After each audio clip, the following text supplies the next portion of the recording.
আশা করি সকলে ভালো আছেন গাইস। আজকে আমরা কথা বলবো আইস দি হরর গেম সম্পর্কে। By the way guys, Ice the horror গেমে যে আমরা গলা কাটা ভূত দেখতে পারি, মানে গলা কাটা, তার শরীরের শুধুমাত্র ভেতরে নার্ভ, কিডনি, ফুসফুস, পাকস্থলী এগুলো আছে, কিন্তু কোনো বডি নাই। কেন এরকম ঘটনা ঘটছে আজকে আমরা সম্পূর্ণ স্টোরি এক্সপ্লেন করব। By the way, Ice the horror গেমে যে আমরা মেয়ে ক্যারেক্টারকে দেখতে পারি, তার নাম হইতেছে কারাসু। সে জাপানে থাকে। তো আজকে এই ভিডিওটা শেষ পর্যন্ত দেখতে, কোনো বডি নাই, কেন এরকম ঘটনা ঘটছে আজকে আমরা সম্পূর্ণ স্টোরি এক্সপ্লেন করব। By the way, Ice the horror গেমে যে আমরা মেয়ে ক্যারেক্টারকে দেখতে পারি, তার নাম হইতেছে কারাসু। সে জাপানে থাকে। তো আজকের এই ভিডিওটা শেষ পর্যন্ত দেখতে থাকুন, সম্পূর্ণ প্রশ্নের উত্তর পেয়ে যাবে। তো আইস দি হরর গেম জাপানের একটা কোন এক শহরের ঘটনা। তো সেই শহরের মধ্যে কোনো এক গ্রামের মধ্যে একটা ছোট্ট ফ্যামিলি বসবাস করতো।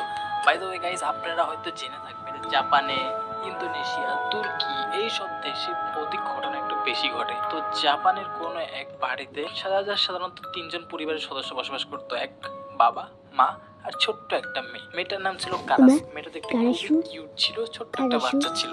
তো তার বাবা মা জাপানে ওই এলাকায় নিজেদের এলাকায় চাষবাস করে, এবং বাবা মা দুইজনেই চাষবাস করে এবং দুইজনেই ওইখানে বসবাস করে বেড়ে ওঠে। এভাবে তাদের ছোট্ট একটা সংসার। তো কারাসু যখন বড় হয়ে যায়, হাই স্কুল কমপ্লিট করে, তো ঘটনাটা সর্বপ্রথম ঘটে হইতেছে কারাসুর বাবার সাথে। তো কারাসুদের এলাকায় একটা সাইকো কিলার ঘুরতেছে, এবং পুলিশ অনেক দিন ধরে তারা খোঁজ করতেছে সেই সাইকো কিলারটাকে ধরার জন্য। সাইকো কিলার বলতে কি বোঝায়, যারা যারা বোঝানো তাদের উদ্দেশ্যে আমি বলতেছি। আমি বুঝি সাইকো কিলার বলতে এরকম পাগল বোঝায় যে শুধুমাত্র মানুষ মানে কোনো কারণ নেই, কোনো কারণ নেই, মন চাইলো, যেমন আমার মন চাইলো আমার বাচ্চা মানুষ থেকে আমার মারতে মন চাই, মানে কি সে সাইকো, মারতে মনে চাই দেখে সে সাইকো কিলার। তো যাই হোক, এরকম একটা সাইকো কিলারকে পুলিশ খুঁজতেছে। তো কারাসুর বাবা পুলিশকে হেল্প করে সেই সাইকো কিলারটাকে ধরার জন্য। বাই দ্য ওয়ে, এই সাইকো কিলারের মধ্যে যে সমস্যাটা ছিল, সে সাধারণত যুবতী মেয়ে দেখলেই মেরে ফেলতো, কোনো কারণ নেই, শুধুমাত্র মেরে ফেলতো। এরকম স্বভাবের ছিল এই সাইকো কিলার। যেহেতু কারাসুর বাবার একটা মেয়ে আছে, তাই ভাবে যে একদিন হয়তো বড় হইলে সে আমার মেয়ের সাথেও এরকম কোনো কিছু করতে পারে, সেজন্য সে নিজে দায়িত্বে পুলিশকে হেল্প করে। এটা দেখার পর সেই সাইকো কিলারের একটা ক্ষোভ জেগে যায় কারাসুর বাবার উপর। তো কারাসু এখন বড় হয়ে যাচ্ছে, কলেজে ভর্তি হবে। তো সে দূরের একটা শহরের কলেজে সে ভর্তি হয়ে যায়, এবং তার বাবা মাকে একাই রেখে আসে, এবং সে দূরে ওই জায়গায় পড়াশোনা করে। এক সময় কারাসুদের গ্রামে একটা ভয়ঙ্কর ভাইরাসের আগমন ঘটে, এবং সেই ভাইরাসের মধ্যে কারাসুর বাবা মা দুইজনেই ইম্প্যাক্ট হয়, সেই ভাইরাসের মধ্যে ইনজিউর্ড হয়। যেহেতু কারাসুর গ্রামে এখন ভাইরাস সরাসরি মহামারী আকার ধারণ করছে, তো কারাসু এখন চাইলেই সে তার বাবা মার কাছে যেতে পারবে না। তো এটা শুনে কারাসুর শহরের মধ্যে কলেজের হোস্টেলে সে অনেক মন খারাপ করতেছিল, তার বাবা মার জন্য যেতে চাইছিল, কিন্তু সে যেতে পারতেছে না, কারণ তার যাওয়ার কোনো ওয়ে নাই। তার এলাকাটা লকডাউন করে দিয়েছে, সিজ করে দিয়েছে, ঠিক যেটা করোনা ভাইরাসের সময় আমাদের বাংলাদেশে হয়েছিল। তো খুবই দুঃখজনক ভাবে সর্বপ্রথম কারাসুর মা সেই মহামারীতে মারা যায়, এবং কারাসুর বাবাও সেই মহামারীতে মারা যায়। যেহেতু তার মেয়ে নাই, তাই তার বাবা মার দাফন কার্য করা হয় না, কফিনের মধ্যে ফ্রিজিং করে রেখে দেওয়া হয় তাদের লাশ। তো কারাসু আসার পরে সে সর্বশেষবারের মতো তার বাবা মাকে দেখে, এবং নিজ হাতে তাদের সমাধি দেয়, এবং সে পুরো বাড়িতে একা পড়ে যায়, এবং সে ভাবতে থাকে কি করবে, তার জীবনে তো এখন আর কেউ নাই, শুধু ছিল এক বাবা আর মা, তারাও মারা গেছে। তো এখন সে ডিসিশন নেয় সে আর এই গ্রামে থাকবে না, যেহেতু এখানে কেউ নাই। তো এখানে থেকে কি করবে, শহরে তার বন্ধু বান্ধব আছে, ওদের সাথেই থাকবে, ওখানেই বড় হবে এবং ওখানেই বেড়ে উঠবে, ওখানেই বাকি জীবন পার করে দেবে। তো এরকমই ডিসিশন নিতেছিল। ঠিক এমন সময় সে যেহেতু গ্রামটা ছেড়ে দেবে, তাই সে ভাবে যে তার টাকা পয়সার দরকার হবে, যেহেতু ছোট্ট একটা পরিবারে তারা বসবাস করতো, সে তার বাড়িটা বিক্রি করে দেবে। তো এটা শোনার পর তো একটা লোক আসে এবং কারাসুকে বলে যে ঠিক আছে, আমি এই বাড়িটা নেব, কিন্তু আমাকে 2-3 দিন ভোরে সময় নিয়ে বাড়িটা ভালোভাবে দেখবো, তারপর আমি এই বাড়িটা নেওয়ার সিদ্ধান্ত করব। তো কারাসু বলে ঠিক আছে, আপনি আপনার সময় নিয়ে আস্তে আস্তে বাড়ি দেখেন, সমস্যা নেই।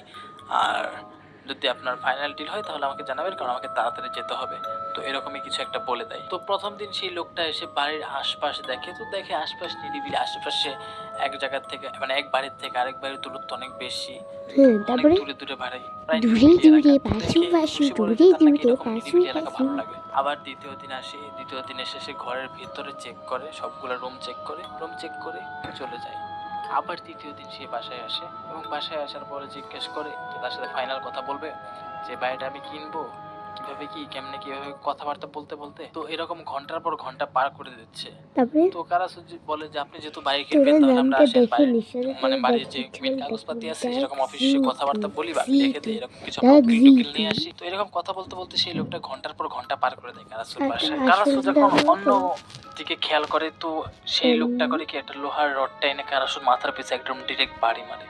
এরকম কিছু আমরা উকিল টুকিল নিয়ে আসি। তো এরকম কথা বলতে বলতে সেই লোকটা ঘন্টার পর ঘন্টা পার করে দেয় কারাসুর বাসায়। কারাসু যখন অন্য দিকে খেয়াল করে তো সেই লোকটা করে কি একটা লোহার রডটা এনে কারাসুর মাথার পিছে একদম ডিরেক্ট বাড়ি মারে। ওই জায়গায় কারাসু অজ্ঞান হয়ে পড়ে। তো জ্ঞান ফেরার পরে দেখে সে নিজ বাড়িতে তার হাত পা বাঁধা। তখন সেই লোকটা তার পরিচয় দেয়, সে বাড়ি নিতে আসেনি, সে আসলে সেই সাইকো কিলার যাকে তার বাবা ধরে নিয়ে পুলিশের কাছে ধরে যেতে সাহায্য করেছিল। তো সেই সাইকো কিলারটা কারাসুকে বলে তার বাবা মাকে তো এখন আর পাবে না, কিন্তু সে তার প্রতিশোধের বদলা কারাসুর কাছ থেকে নেবে। আর এরকম অল্প বয়সী মেয়েদের হত্যা করতে নাকি সেই সাইকো কিলারে ভালো লাগে এরকম বলে এবং ভয় দেখায়। প্রথম দিন তার এক হাতের আঙ্গুল কাটে, এভাবে একটু একটু করে তাকে টর্চার করে। দ্বিতীয় দিন তার একটা হাত কেটে ফেলে, তার একটা পা কেটে ফেলে। টর্চার করতে করতে মানে সম্পূর্ণভাবে মেরে ফেলে না। তো এরকম ভাবে কাটতে কাটতে তো এক সময় তার শুধুমাত্র মাথা থাকে এবং বডির নার্ভ গুলা দেখা যায় এবং সে আস্তে আস্তে ভাবে মারা যায়। এবং সাইকো কিলার ডিসিশন নেয় সে এখন থেকে এই বাড়িতেই থাকবে এবং পরবর্তীতে যদি কোনো মেয়েকে হত্যা করতে হয় এই বাড়িতে এনে হত্যা করবে। কিন্তু এটাই ছিল সেই সাইকো কিলারের ভুল ডিসিশন। তো গাইস সেই সাইকো কিলারটা কি করে, কারাসুর হাত পা যেমন আজকে কারাসুর হাত কাটছে সেই হাতটা প্রথমে আগুনে পুড়ায় এবং পুড়িয়ে ছাই করে ফেলে এবং ছাই করে ফেলার পরে এরকম পুটলির মধ্যে রেখে দেয়। তো পরের দিন কারাসুর পা কাটছে, পা কেটে পুড়িয়ে একটা পুটলির মধ্যে রেখে দেয় ছাই করে। আর এটা হচ্ছে ওই পুটলি যেটা আমরা গেমের মধ্যে দেখতে পাই, যে পুটলিগুলো আমরা কালেক্ট করে গেম থেকে স্কেপ করতে পারি। বডির নার্ভগুলো পুঁতে দেওয়া বাকি আছিল, কিন্তু সেটা কখনোই মাটির নিচে পুঁতে দিতে পারেনি। কারণ হচ্ছে তার সাথে ঘটে একটা অদ্ভুত ধরনের ঘটনা। তো সে বাইরে থেকে কারাসুর বাসায় আসছিল এবং কারাসুর বাসায় যখন আসতেছিল তখন সে দেখে কারাসুর সেই ফেসটা আর মাটিতে নেই, সেটা তার চোখের সামনে বাতাসে ভেসে বেড়াচ্ছে। এটা আর কেউ নাই, এটা হচ্ছে সেই কারাসুর স্পিরিট। কারাসুর স্পিরিট বাসায় যখন আসতেছিল তখন সে দেখে কারাসুর সেই ফেসটা আর মাটিতে নেই, সেটা তার চোখের সামনে বাতাসে ভেসে বেড়াচ্ছে। এটা আর কেউ নাই, এটা হচ্ছে সেই কারাসুর স্পিরিট। কারাসুর স্পিরিট প্রথমে করে সেই সাইকো কিলারের দুটো চোখ খুলে নেয়, চোখ খুলে নিয়ে ওয়ালের মধ্যে লাগিয়ে দেয়। তো এই জন্য আমরা গেমের মধ্যে দেখতে পারি, আইস গেমের মধ্যে ওয়ালে আমরা চোখ পেতে পারি এবং সেই চোখ দিয়ে আমরা দেখতে পারি কারাসু কোথায় আছে। এবং কারাসু সেই সাইকো কিলারটাকে অন্ধ করে ফেলে এবং পরবর্তীতে কারাসুকে যে রুমে হত্যা করা হয়েছিল ওই রুমের মধ্যে সেই সাইকো কিলারটাকে রশি দিয়ে ঝুলিয়ে দেয় এবং এভাবে প্রতিশোধ নেয়। কিন্তু কারাসুর আত্মার মুক্তি পায় না, কারাসুর আত্মা এখনো রয়ে গেছে ওই রুমে। তো পরবর্তীতে আমাদের গেমের ক্যারেক্টার যখন ওই রুমের ভিতরে ঢোকে তো ওই বাড়িটা সম্পূর্ণ অভিশপ্ত বাড়ি হয়ে যায় পরবর্তীতে। এবং পরবর্তীতে একটা ফাদার আনা হয় এবং ফাদার কারাসুর আত্মার সাথে ডেকে কথা বলে এবং কারাসুর সাথে সেই ফাদার কথা বলে এটা জানতে পারে তার আত্মা এখনো মুক্তি পায়নি। তার আত্মা মুক্তি পেতে হলে তার শরীরের অংশ তাকে ফিরিয়ে দিতে হবে।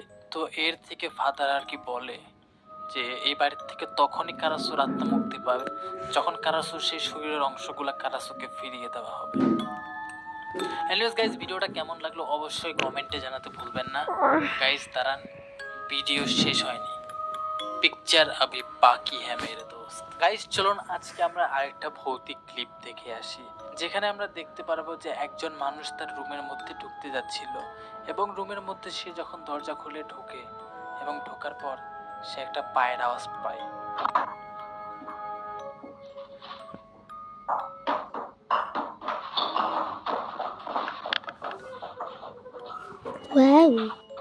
প্রথমত সে বুঝতে পারে না কিসের পাওয়ার আওয়াজ, কিন্তু দ্বিতীয়বার যখন সে রুমের মধ্যে ঢুকতে যাচ্ছে আর এগিয়ে যাচ্ছে সেই আওয়াজের দিকে, সেই আওয়াজটা তাকে ধাক্কা মারে এবং সাথে সাথে এই লোকটা পালিয়ে যায়।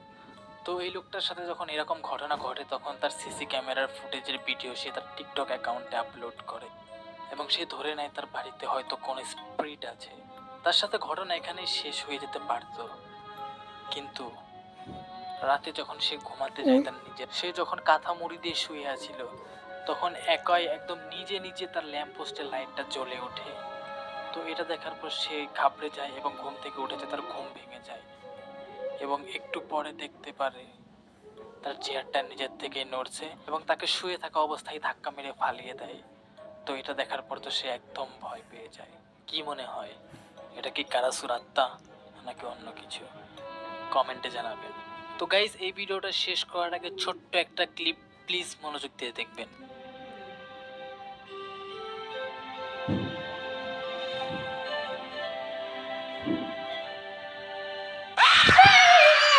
কি ভয় পেয়েছেন?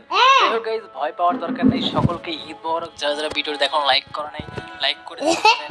এবং যারা যারা চ্যানেলে নতুন আছেন প্লিজ সাবস্ক্রাইব করো এবং তোমাদের নেক্সট ভিডিও কি সম্পর্কে জানতে চাও কমেন্টে জানিয়ে দাও।